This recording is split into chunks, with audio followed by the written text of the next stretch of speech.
Welcome back. Former White House official Lisa Curtis believes Trump administration paused the reciprocal tariffs because the strategy backfired. Curtis was part of the first Trump administration, and she spoke to me on the trade strategy of the Trump administration and the mood inside the White House as well.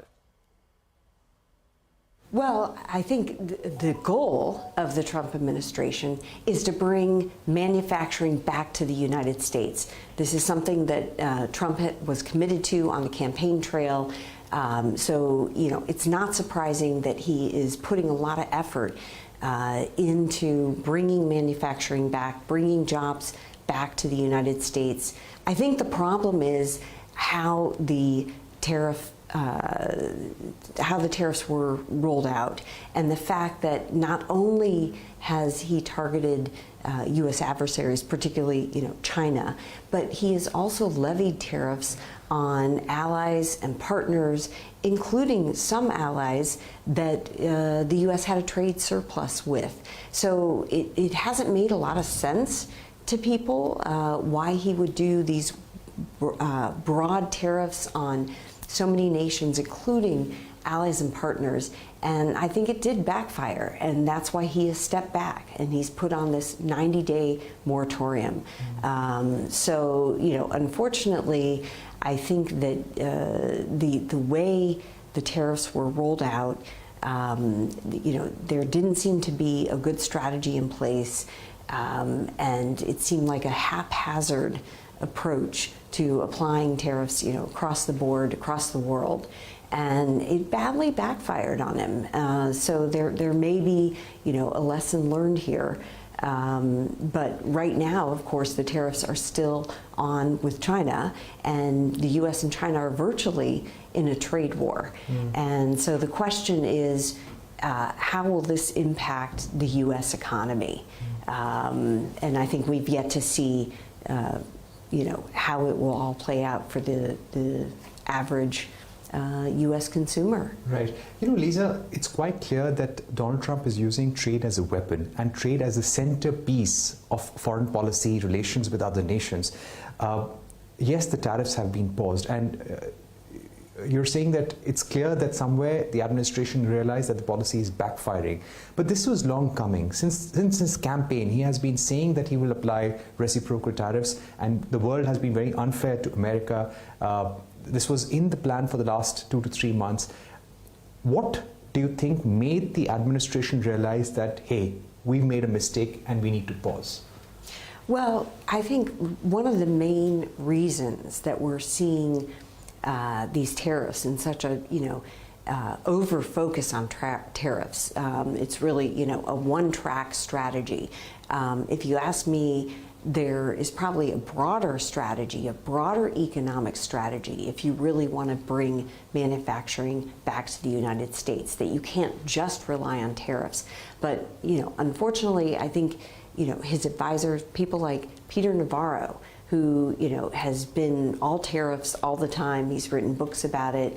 I think that, he has influenced President Trump. And that's why we saw the disagreement. I think, over the weekend, Elon Musk was very clear that he disagreed with this strategy, and he wanted to see the U.S. negotiating.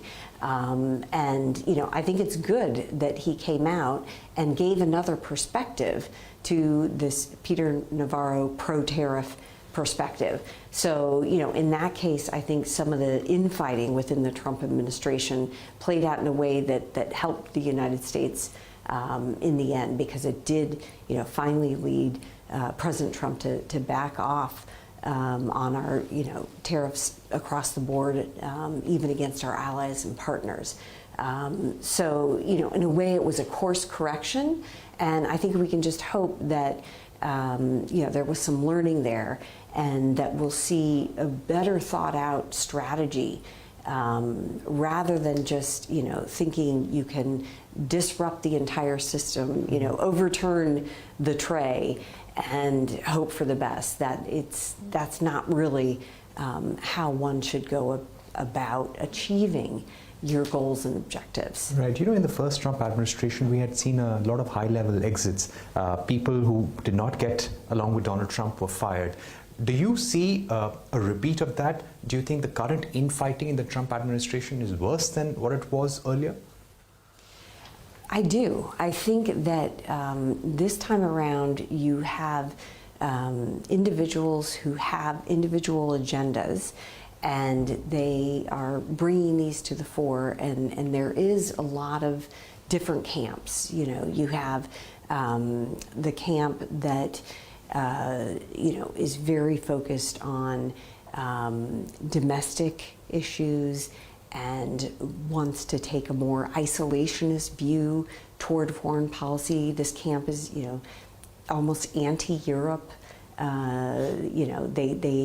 aren't interested in seeing those traditional alliances preserved, not really remembering why we have those alliances in the first place, the whole history of World War II, how these alliances have kept the peace largely all these years, how we share values with our European allies. That crowd just is ignoring that. The second crowd are more the traditional foreign policy people. I would put Michael Waltz, Marco Rubio in that camp, and they have been supportive of our traditional alliances. They are interested in competing with China.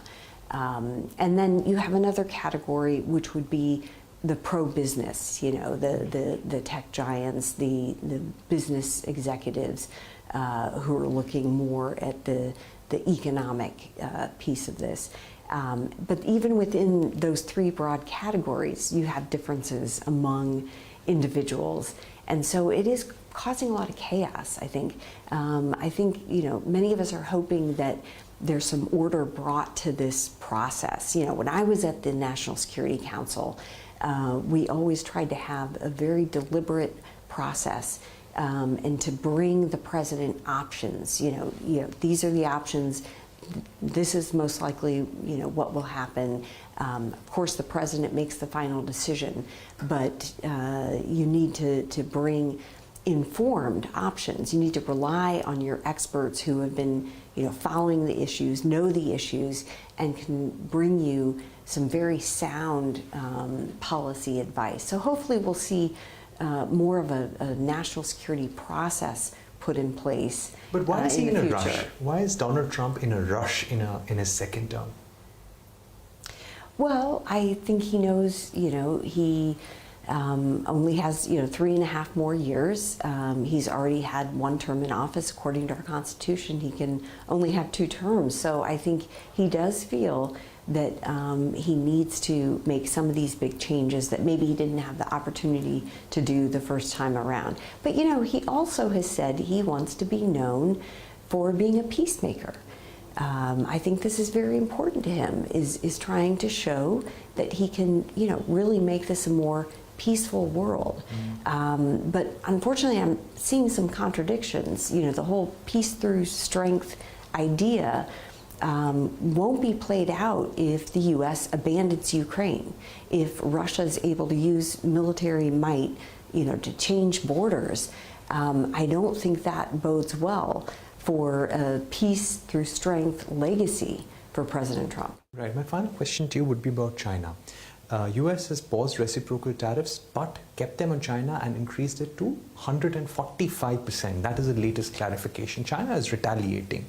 How bad is this for world security, and how could China take advantage of the global situation? Well, I think that the developing trade war between the U.S. and China will be harmful to the global economy. It's going to hurt the economies of both the United States and China. And sort of who suffers more, we've yet to see.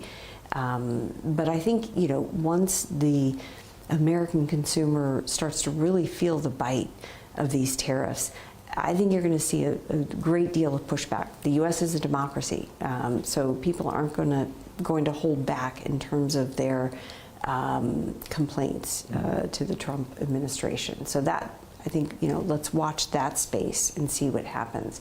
But the second part of your question, I think, is very relevant, because as the U.S. is pulling back on foreign assistance, implementing tariffs against its allies and partners, it's going to lose that soft power that has served it well in the past.